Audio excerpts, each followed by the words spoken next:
आज के इस वीडियो में हम बताने वाले हैं कक्षा 8 के विषय हिंदी अर्धवार्षिक मूल्यांकन 2024 और ये ओरिजिनल क्वेश्चन पेपर है। आप लोग अच्छे से देख के याद करके जाइएगा। सभी का सभी प्रश्न मिल जाएगा। सभी जिले में यही प्रश्न आता है। ठीक है, तो चलिए अब हम बतला देते हैं। यहाँ पे समय आपको 2 घंटा का मिलेगा और कुल 50 अंक का परीक्षा होगा। ठीक है, तो ये सब आपको पता ही है कि इसमें क्या भराएगा। ठीक है, तो चलिए फिर भी हम इसको बतला देते हैं। यहाँ पे क्या लिखना है, आपको अपना नाम लिखना है, यहाँ पे क्रमांक लिखना है और यहाँ पे विद्यालय का नाम लिखना है, यहाँ पे प्रखंड का नाम लिखना है। उसके बाद यहाँ पे संकुल का नाम लिखना है, यहाँ पे जिला का नाम लिखना है। ठीक है, इस तीनों में कुछ नहीं करना है। ठीक, तो चलिए अब हम प्रश्न बतला देते हैं।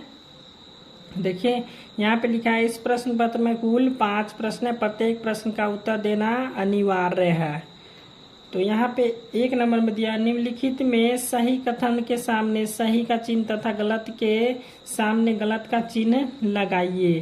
तो यहाँ पे एक के क में है, हामिद का माता पिता जीवित थे, यहाँ पे हो जाएगा गलत। यहाँ पे ख में है, काम करने की जगह बात बनाने चाहिए, तो ये हो जाएगा गलत। और ग में है, बाल गोविंद भगत विधवा विवाह के समर्थक थे, तो इसका आप कमेंट कीजिएगा। घ में है, बिहारी श्रृंगार रस के कवि थे, यह सही हो जाएगा। और अंग में है, सामान्य तया झरना केवल पहाड़ी इलाकों में पाया जाता, तो ये सही हो जाएगा।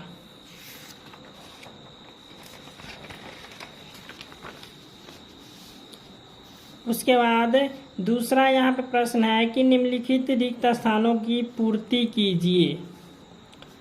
तो यहाँ पे 2 का क में है, अशोक मगध का सम्राट था। ठीक है, और ख में सिरचन के लोग बेगार समझते थे। उसके बाद ग में है, हुंडरू जलप्रपात है। उसके बाद घ में है, करमवीर चिलचिलाती धूप को चांदनी बना देता है। ठीक है, उसके बाद अंग में है, बाल गोविंद भगत गृहस्थी थे। उसके बाद यहाँ पे 3 नंबर प्रश्न है, मिलान कीजिए। मिलान कीजिए में क में अमीना, अमीना को जाएगा, हमीद के बूढ़ी दादी का नाम क्या था, अमीना। उसके बाद ख में ठेस, ठेस का हो जाएगा फणीश्वर नाथ रेणु। उसके बाद ग में है, पुत्र वधु का हो जाएगा डी में, पुत्र की पत्नी को क्या कहते हैं, पुत्र वधु कहते हैं। घ में है, उदाहरण का चिन्ह, तो उदाहरण का चिन्ह इस प्रकार का होता है। उसके बाद अंग में है, उद्गम स्थल, उद्गम स्थल होता है जहां से कोई नदी निकलती है, उसे हम उद्गम स्थल कहते हैं। अब चौथा प्रश्न है, निम्नलिखित प्रश्नों में से किन्हीं 2 प्रश्नों का उत्तर दीजिए। यहाँ पे 4 का क में दिया हुआ है, कलिंग युद्ध के बाद अशोक ने कौन सा धर्म स्वीकार कर लिया था। तो यहाँ पे हम लिखेंगे, कलिंग युद्ध में हुई क्षति तथा नरसंहार से उनका मन युद्ध से उब गया और वह अपने कृत्य को लेकर व्यथित हो उठे। इसी शोक से उबरने के लिए वह बुद्ध के उपदेशों के करीब आते गए। अंत में उन्होंने बौद्ध धर्म स्वीकार कर लिया। तो ये हो गया। अब ख नंबर प्रश्न है, सिरचन क्या क्या बनाता था। तो यहाँ पे क्या करना है कि 2 ही प्रश्न का उत्तर देना था। ठीक है, तो यहाँ पे हम 3 प्रश्न का उत्तर दे दिए, आपको जो बनाना हो बना लीजिएगा। तो यहाँ पे प्रस्तुत कहानी में सिरचन नामक एक ग्रामीण कलाकार का वर्णन किया गया है।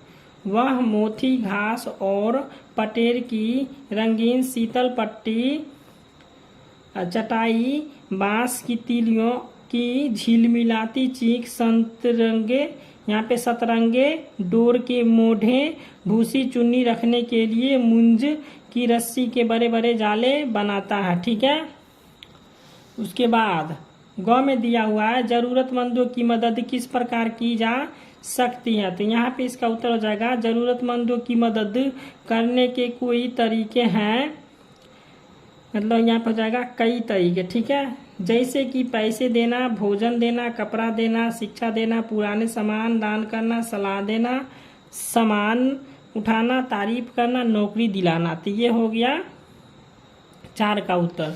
अब हम प्रश्न संख्या 5 को बतलाएंगे।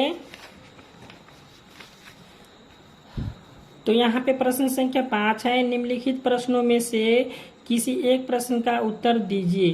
तो यहाँ पे 5 का क में दिया हुआ है, ईद के दिन लोग क्या क्या करते हैं, अथवा में दिया दीपावली के दिन हम लोग क्या क्या करते हैं। तो यहाँ पे इस दोनों में से किसी एक का उत्तर देना था। तो यहाँ पे हम दीपावली के दिन हम लोग क्या क्या करते हैं इसका उत्तर दिए हैं। ठीक है, तो चलिए इसको हम पढ़ लेते हैं एक बार। तो हम लिखे हैं दिवाली के दिन लोग कई तरह के चीजें करते हैं। जैसे पहला हो जाएगा दीपक जलाना, दिवाली के दिन घर के अंदर बाहर हर जगह दीपक जलाए जाते हैं। उसके बाद 2 में है माँ लक्ष्मी और भगवान गणेश की पूजा करना। तीसरा हो जाएगा रंगोली बनाना, दिवाली के दिन घरों को रंगोली से सजाया जाता है। उसके बाद 4 में आतिशबाजी करना, दिवाली के दिन आतिशबाजी की जाती है और आतिशबाजी को खुशियों के दिन एक माध्यम माना जाता। ठीक है, और 5 में हो जाएगा पूजा पाठ के लिए चीजें खरीदना और 6 में हो जाएगा मोर पंख लाना। तो आपका प्रश्न संख्या 5 समाप्त हो गया। यहाँ पे वीडियो अच्छा लगा तो वीडियो को लाइक और चैनल को सब्सक्राइब जरूर कर दीजिएगा, ताकि फिर हम नए वीडियो डालें तो आपके पास जरूर जाए।